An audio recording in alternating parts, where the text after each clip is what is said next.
Y estamos hablando de lo importante que es, bueno, todavía no hablamos de eso, nos vamos a meter apenas a eso. Lo importante que es para nosotros tener la presencia de Dios manifiesta en nuestra vida. Di conmigo, la presencia de Dios se puede manifestar en mi vida. Sí, mira, hay diferentes niveles, digamos, de la presencia de Dios. La Biblia dice que Dios está en todas partes, Dios es omnipresente, ¿sí? Dios tiene 3 atributos únicos, tiene más, pero hay 3 únicos que solo Él tiene, nadie más los tiene. El primero es que Él es omnipotente. ¿Qué significa esto? Que es todopoderoso, lo que Él quiera hacer, lo hace, ¿verdad? Ese es uno de sus atributos. Él es el único capaz de vencer cualquier obstáculo, cualquier circunstancia. Él está por fuera de todas las leyes. Por eso le llamamos milagro a los milagros, porque son excepciones a leyes y a reglas, y son causadas por Dios porque Dios está por fuera de. Eso es lo que lo hace ser Dios. Si Él estuviera sometido a las mismas leyes que nosotros, pues no sería Dios, sería nada más alguien más avanzado que nosotros, pero Dios supera eso, ¿verdad? El segundo atributo es que Él es omnisciente. No significa que todo lo siente, yo pensaba eso de niño. Omnisciente es que sabe todas las cosas, sabe lo profundo del corazón, sabe todo lo que hay en tu vida, todo lo que has hecho, lo que haces y lo que harás. Él tiene el conocimiento de todo esto. Eso me asombra y me da miedo, porque pues sabe nuestros puntos flacos. Así como me ves, hay algún punto flaco por ahí en mi vida, ¿verdad? Esto es broma por mi rellenez, ¿sí? Pero Él sabe todo, y eso es increíble, porque si sabe todo de ti y aún así te ama, es que es amor verdadero. Es un amor grande, puro, honesto, ¿verdad? Pero el tercero es que Él está en todo lugar al mismo tiempo. Él es omnipresente. David lo escribe de una manera, dice: si subiera al cielo, ahí estás tú; si me fuera a lo más fondo del abismo, ahí también estás tú. No hay un lugar al que yo pueda huir, me pudiera ir al fondo de las estrellas y ahí te encontraría. Él está en todo lugar, pero esa es la presencia omnipresente de Dios. Algunos se pueden ofender con lo que voy a decir, pero quiero que entiendas el contexto.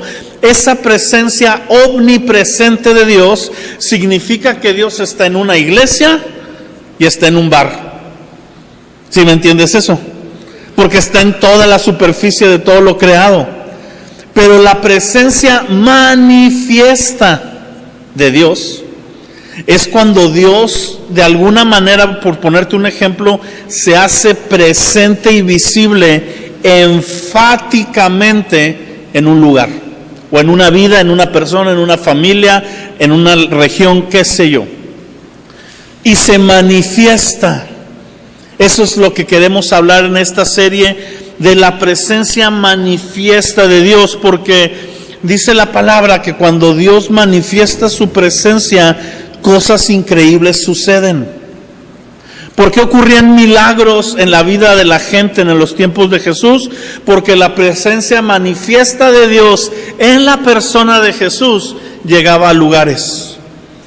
Llegaba donde había enfermos, traían a los enfermos y eran sanados al momento.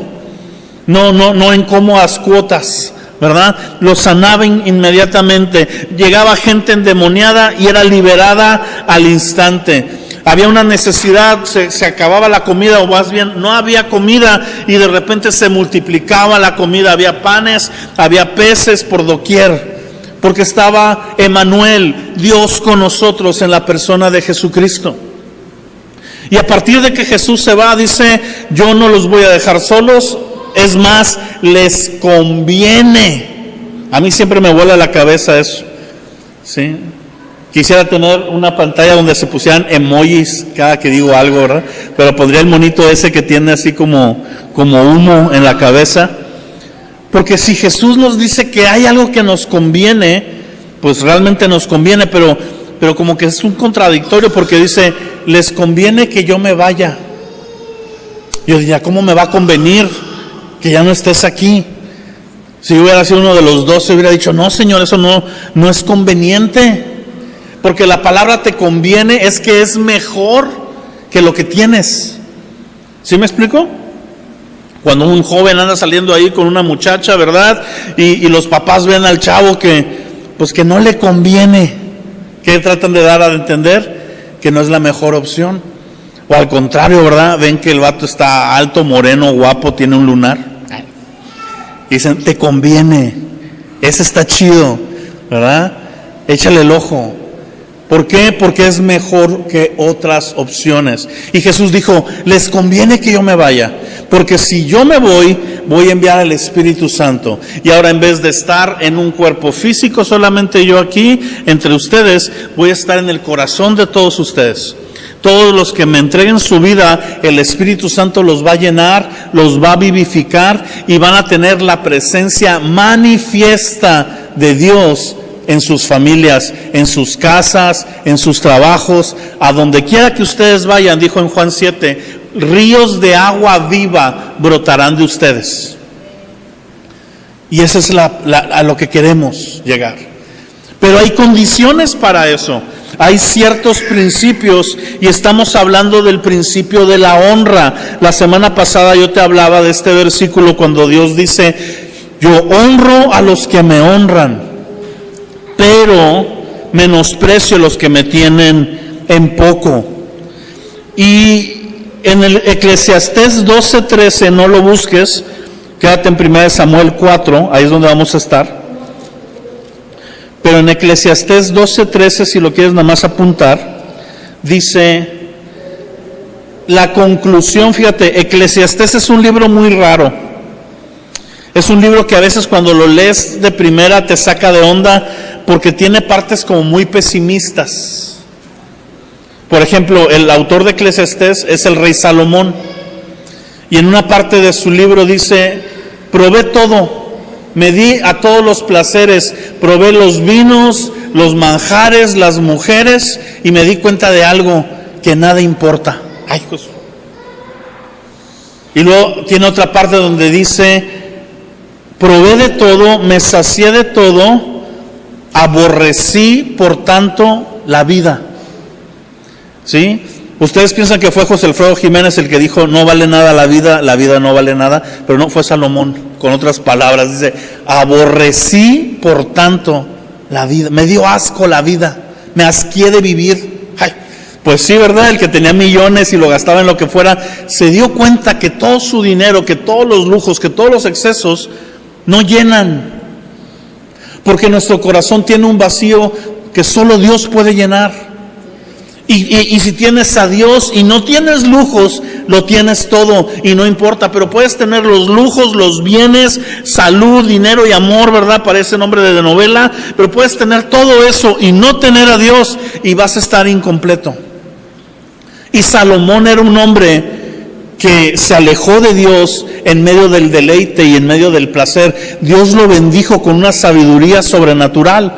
Salomón es ese rey que cuando dos mujeres estaban peleando, vienen dos mujeres con él con un bebé en brazos. Y dice, ¿qué pasa? Dice, lo que pasa es que este niño es mi hijo, dice una de ellas, y esta mujer me lo quiere quitar.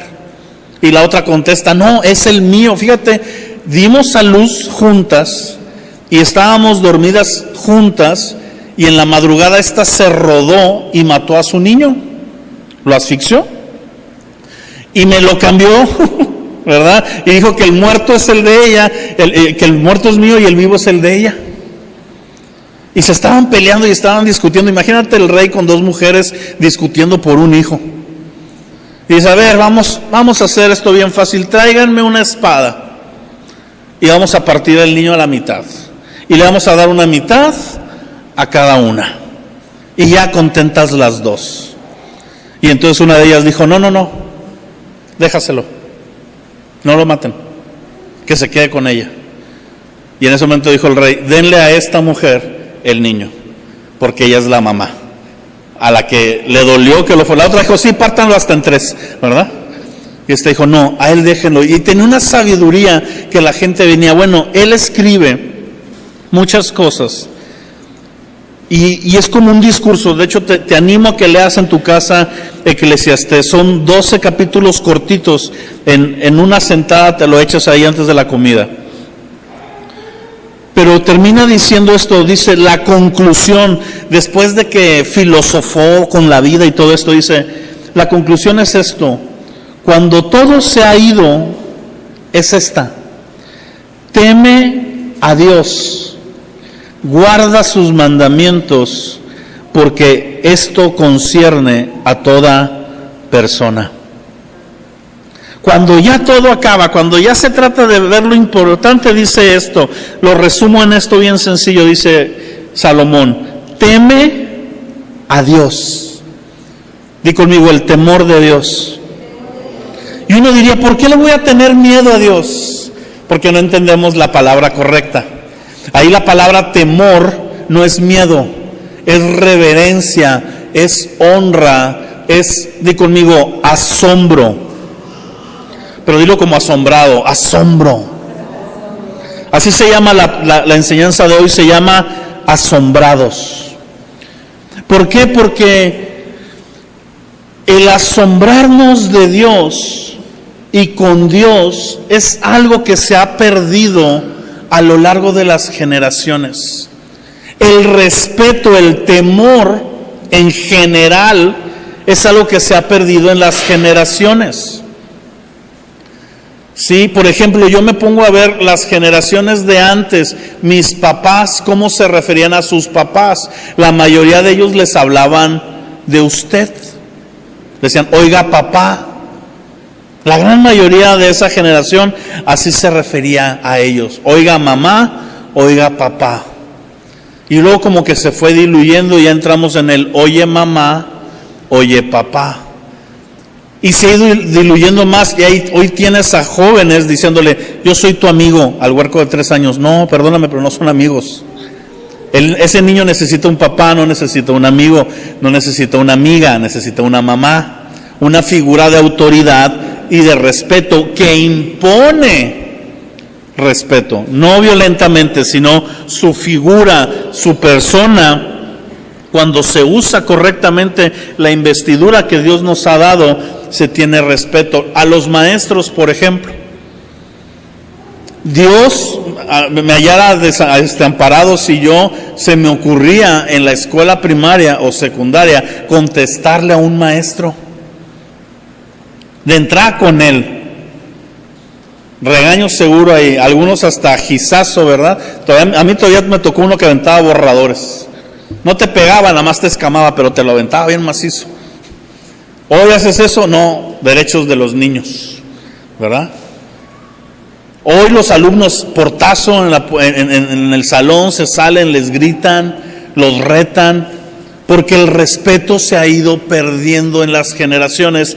Y si eso pasa con la gente que vemos, con Dios es lo mismo. Le hemos ido perdiendo el respeto a Dios. Los cristianos de esta generación respetan a Dios muchísimo menos que los cristianos de las primeras épocas. Los cristianos de hoy nos ofendemos con Dios.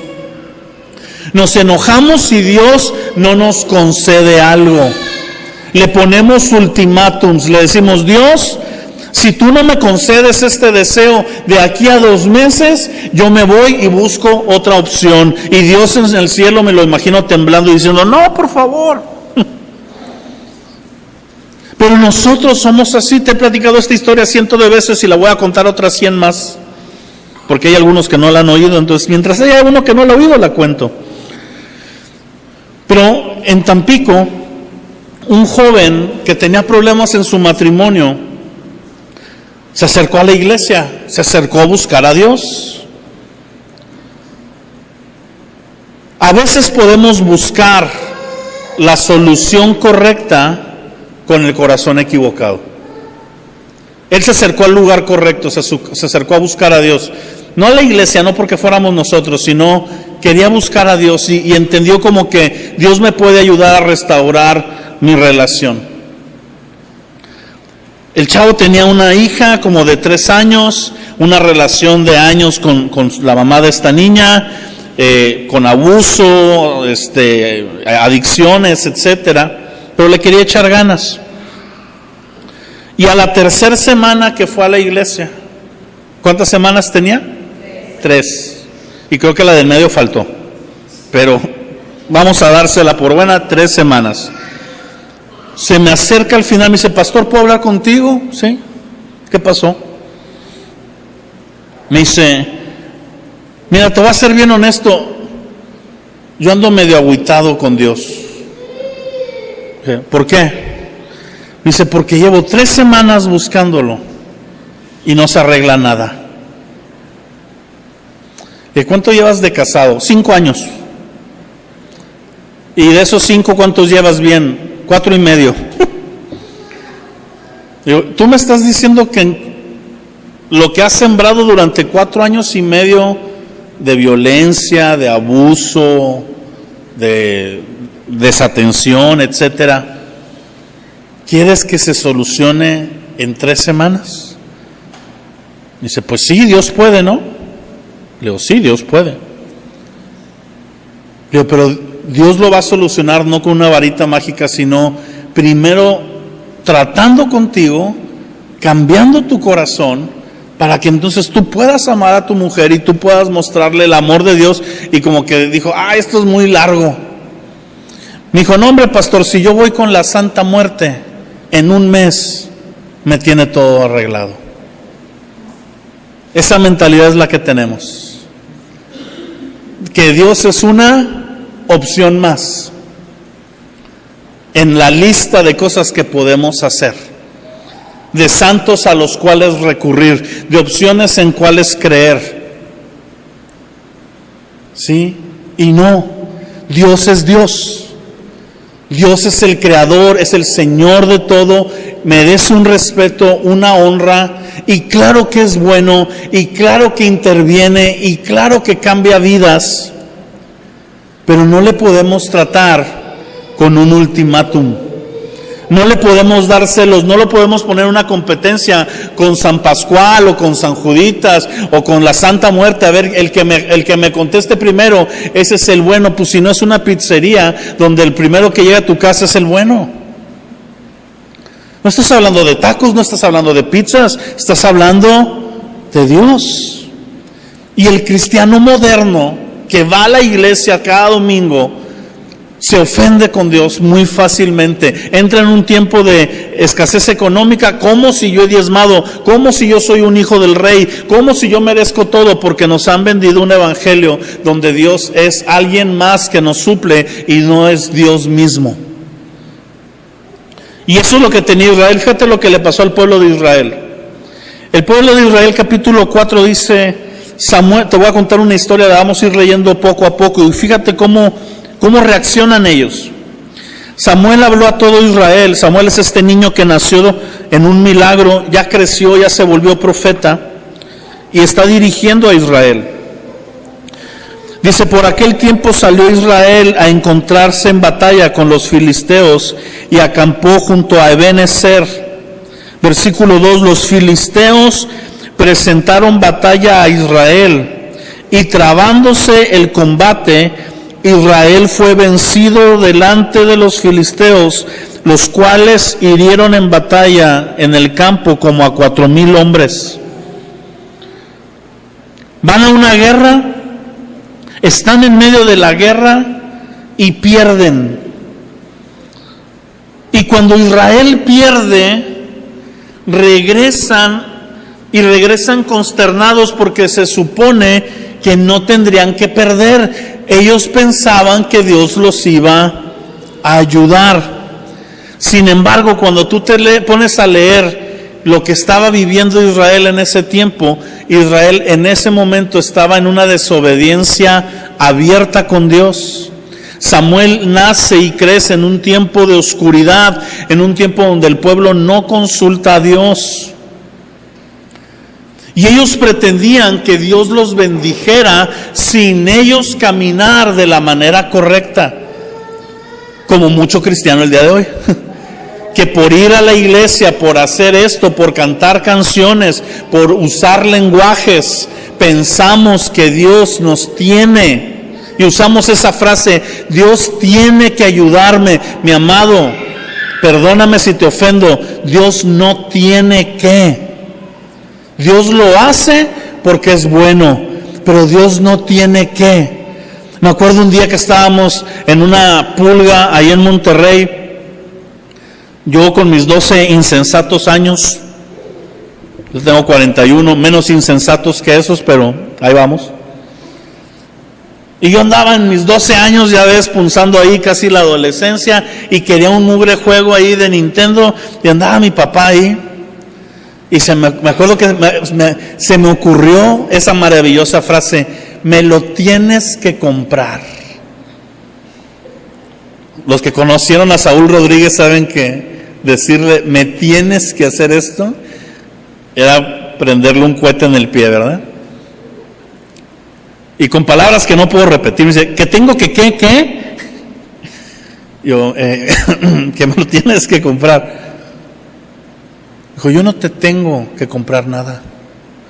Yo te tengo que dar comida, estudios y vestido.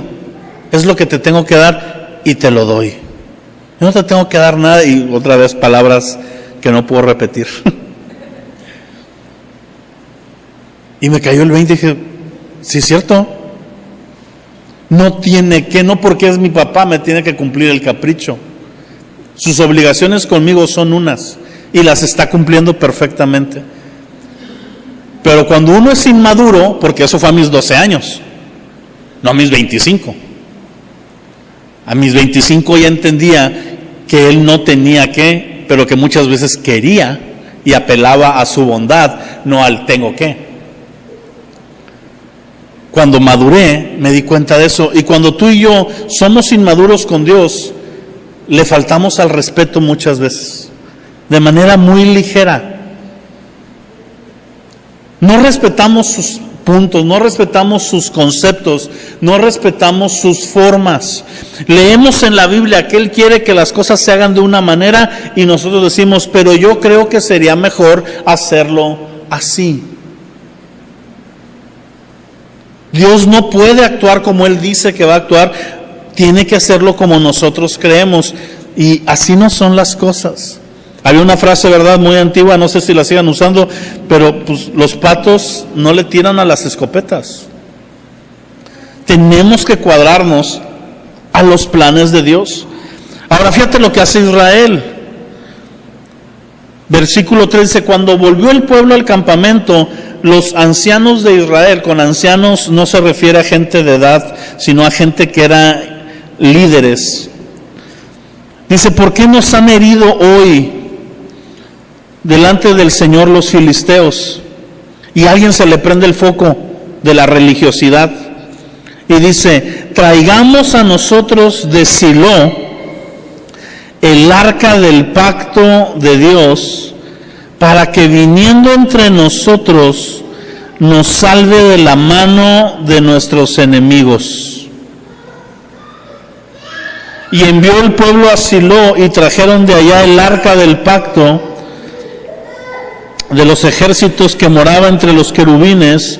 Los dos hijos de Elí, Ofni y Finés, los que hablamos la semana pasada, estaban ahí con el arca de pacto de Dios. Y aconteció que cuando el arca del pacto de Dios entró al campamento, todo Israel gritó con gran alegría y la tierra tembló. Cuando los filisteos oyeron la voz de júbilo, dijeron, qué gran júbilo es este que tienen en el campamento. Supieron que el arca del Señor había sido traída y los filisteos tuvieron miedo y dijeron, ha venido Dios al campamento, ay de nosotros. Fíjate lo que pasa. Había un instrumento que el pueblo de Israel tenía, que era el arca del pacto. Esto ahorita puedes buscar una arca del pacto así rapidito y la pones. Te la voy a empezar a describir y Héctor te va a enseñar una imagen de ella. El arca del pacto era un cofre. Tengo uno ahí chiquitito, por eso no lo traje. Tengo uno de adorno. Era un cofre de madera de cierta característica, con ciertas medidas en especial que Dios había dicho, que estaba cubierta con oro, y en la parte de arriba tenía las figuras de dos ángeles, dos querubines, con las alas extendidas enfrente uno del otro y tocándose las alas. Y dentro de esa arca había un pedazo de pan del cielo, de maná que caía en el tiempo del desierto. Estaba la vara de Aarón que había reverdecido, y estaba un pedazo de la ley de Dios de piedra, de los 10 mandamientos. Eso estaba adentro. Y esa arca, esa caja, representaba simbólicamente y literalmente la presencia de Dios. En el punto de en medio de los ángeles vertían la sangre de los sacrificios. Y cuando vertían la sangre, aparecía una luz brillante en medio, que era la presencia de Dios. Y esa arca estaba en el lugar santísimo, así se llamaba, un cuarto que solamente podían entrar el sacerdote una vez al año. Era la presencia de Dios. El pueblo dijo: vamos a traernos el arca al campamento, porque cuando entraron a la tierra prometida, que desamblaron el tabernáculo y lo llevaban en pedacitos, la instrucción era que el arca fuera a mero enfrente. Cuando el arca tocó el Jordán, se partió el agua del Jordán y pasaron. Y el arca estuvo ahí en medio con los sacerdotes sosteniéndola hasta que todo el pueblo pasó, y luego ya siguió. En un simbolismo que nos enseña que si queremos tener éxito en nuestra vida, tiene que ir Dios delante de nosotros. Es un simbolismo. Pero nuestra tendencia es que somos muy religiosos, porque es más fácil. Es más fácil traerte un arca de un lugar como amuleto, pensando que te va a dar la victoria, a vivir una vida bien delante de Dios. Es más fácil echarle aceite a las paredes de tu casa y hacer oraciones, en vez de todos los días levantarte y ver que hay mal en tu corazón y ponerlo delante de Dios y cambiarlo y ofrecerle tu vida todos los días delante a Dios. Es más fácil la religiosidad que la relación. Es más fácil comprarle unas flores a tu pareja que sentarte horas a escucharla y ver qué tiene en su corazón y qué siente. Somos de obra, somos de práctica, así es nuestra naturaleza, pero con Dios hay que cambiar esa parte. Y ellos traen el arca y se emocionan tanto, incluso el ejército contrario dice: en la torre ya llegó el arca. Y para no hacerte el cuento largo, van y pelean y vuelven a perder. Y no solo pierden, el enemigo les roba el arca. Se la quedan los filisteos. ¿Por qué? Porque cuando tú y yo tratamos a Dios como un amuleto más, Él no va a obrar a nuestro favor. Tenemos que asombrarnos con Él.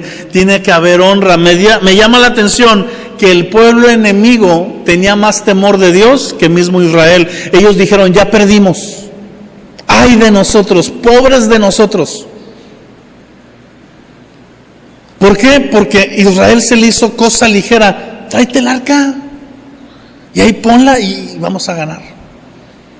Y ves lo ligero que era para ellos esto, que años más adelante, en otra ocasión, que el arca va en una carreta y se va a caer, uno de los soldados dice: yo la agarro, cuando estaba prohibido que la tocaran. Y Dios mata a ese soldado y tú dices: ay, qué Dios tan raro, ¿por qué lo mata si se iba a caer el arca? porque hay reglas, porque hay formas, porque hay honra. Y somos una generación, vuelvo a lo mismo, que nos cuesta honrar, somos ligeros.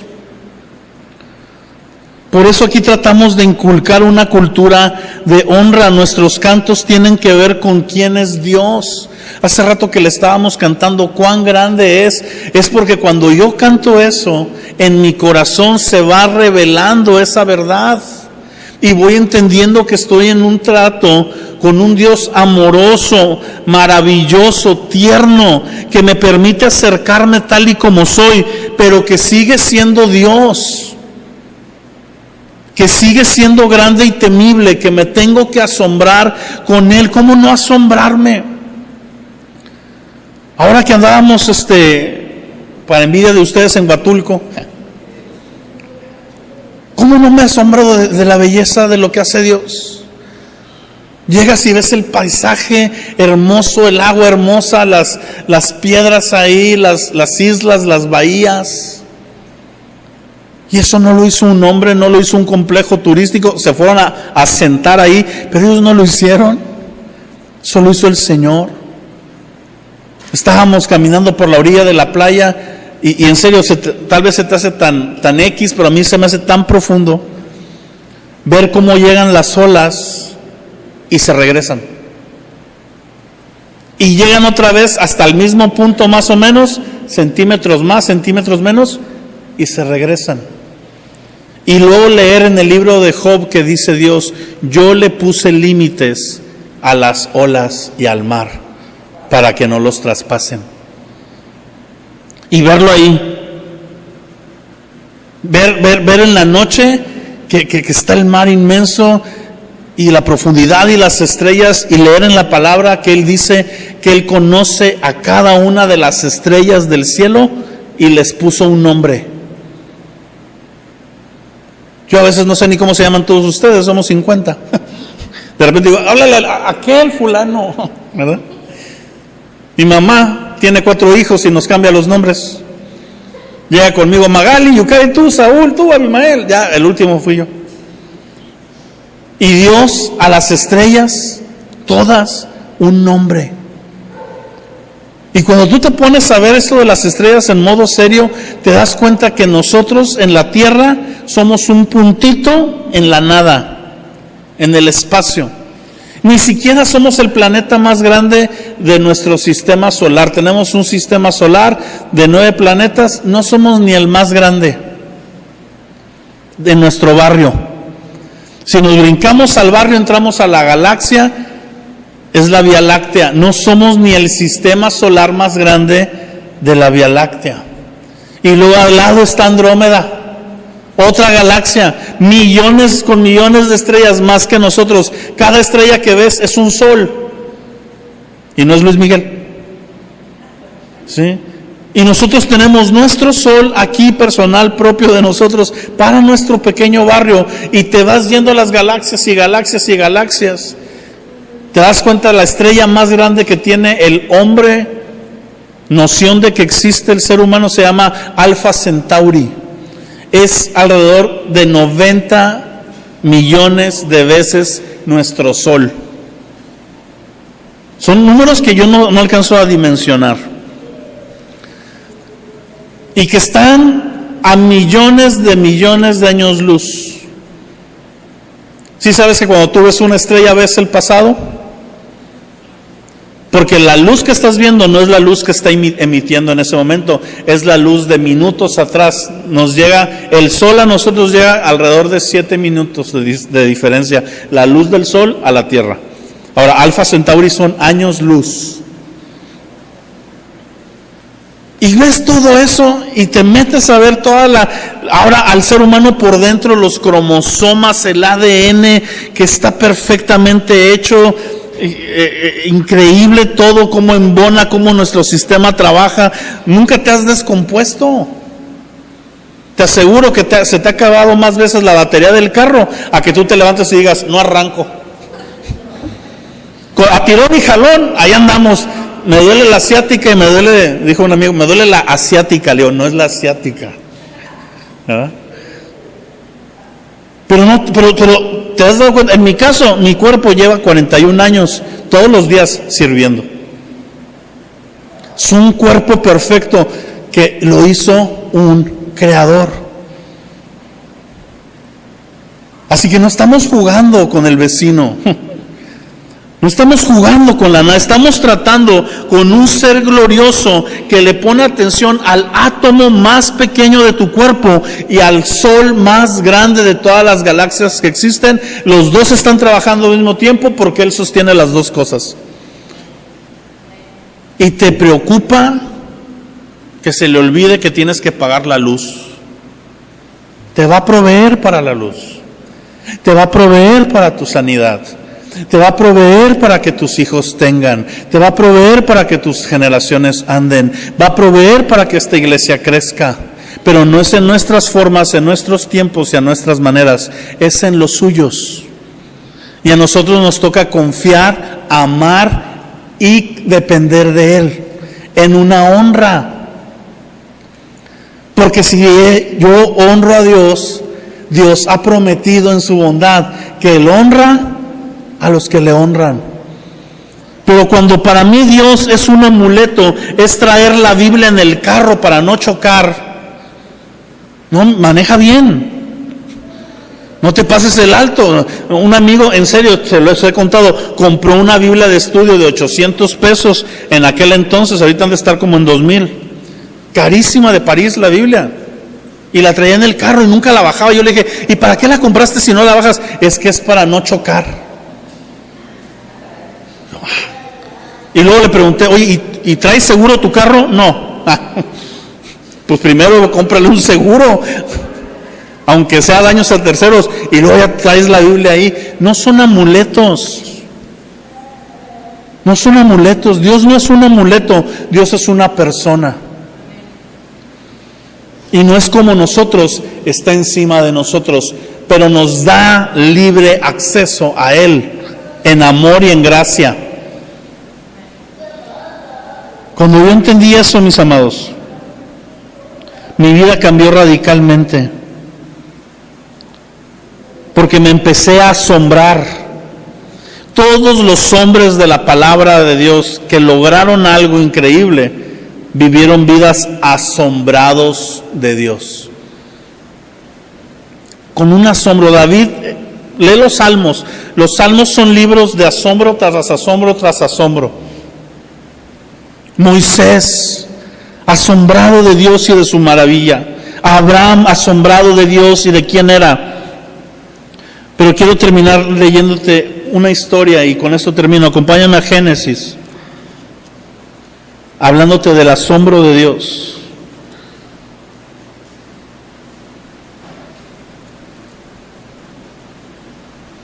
La semana pasada te hablé de Jacob y de Esaú y de cómo uno era el escogido, pero no valoró lo que tenía, y el otro no merecía la bendición, pero la quería. La historia la sabemos. Jacob tranza a su hermano. De hecho, el nombre Jacob significa tranza. ¿Cómo te llamas? El tranzas. Jacob, así era.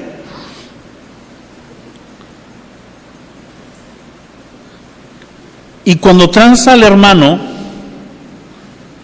dice, patitas, ¿para qué las quiero? Y se va, huye porque el hermano lo quiere matar.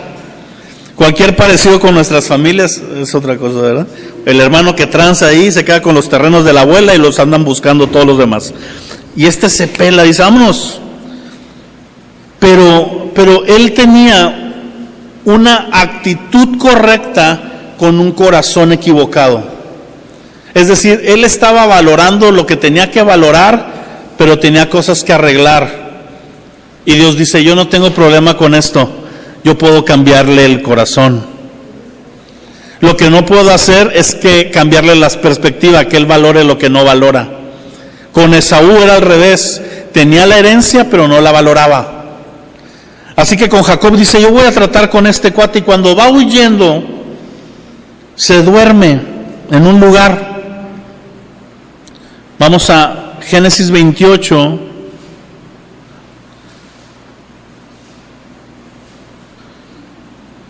versículo 12, se va a acostar en medio de un desierto, pone una piedra como cabecera, y en el versículo 12 dice, y soñó, y Dios le habla en el sueño, dice, y una escalera que estaba apoyada en la tierra, su extremo tocaba el cielo, y ángeles de Dios subían y descendían por ella.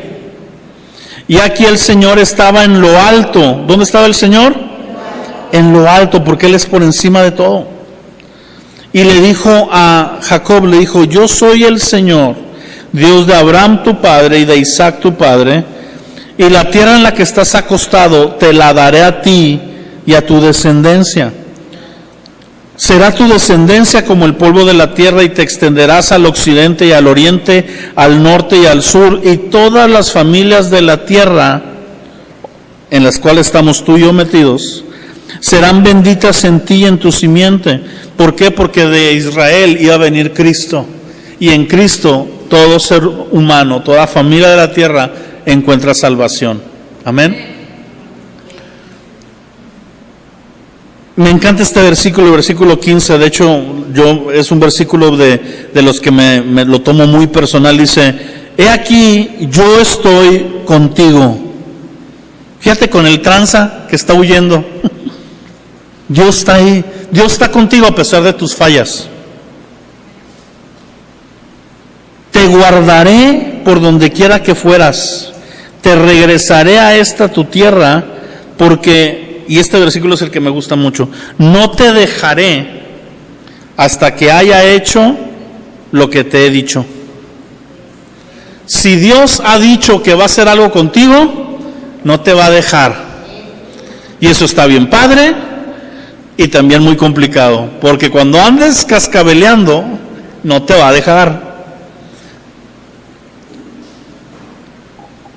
Hay gente que de repente decimos, se me hace que me voy a alejar un poco de Dios. ¿Tú crees que Dios te va a dejar alejarte de Él? No, mi amado. Dios es celoso. Y Dios te convence por las buenas y por las buenas. Dice, yo no te voy a dejar hasta haga contigo lo que haya hecho. Si hay promesas de Dios en tu vida que faltan, Él las va a cumplir. Pero lo que me gusta es esto. Y despertó Jacob de su sueño. Se despierta Jacob y dice, ciertamente el Señor está en este lugar y yo no lo sabía. Versículo 17, vamos a comenzar a terminar, dice, y tuvo miedo. ¿Qué tuvo Jacob? Miedo. La palabra correcta en el original hebreo es tuvo temor. Y dijo, qué terrible es este lugar. No es otra cosa más que casa de Dios y puerta del cielo. Dos cosas con las que termino. Cuando tienes un encuentro con el Dios verdadero, te asombra.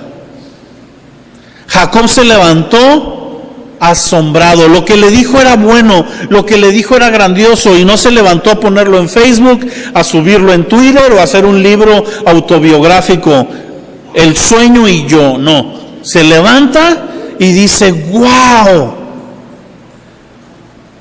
aquí está Dios y yo ni me había dado cuenta. ¿Cuántas veces vivimos como si Dios no estuviera? Y ahí está. ¿Qué es lo que tenemos que hacer? Darnos cuenta a través de la honra. Y lo que dice después no dice, aquí está con ganas. Dice, esto es terrible. No es otra cosa que casa de Dios y puerta del cielo. Pero ¿por qué terrible? Ahí no es un terrible, es un terrible de asombro. Esto es tan maravilloso que hasta miedo me da.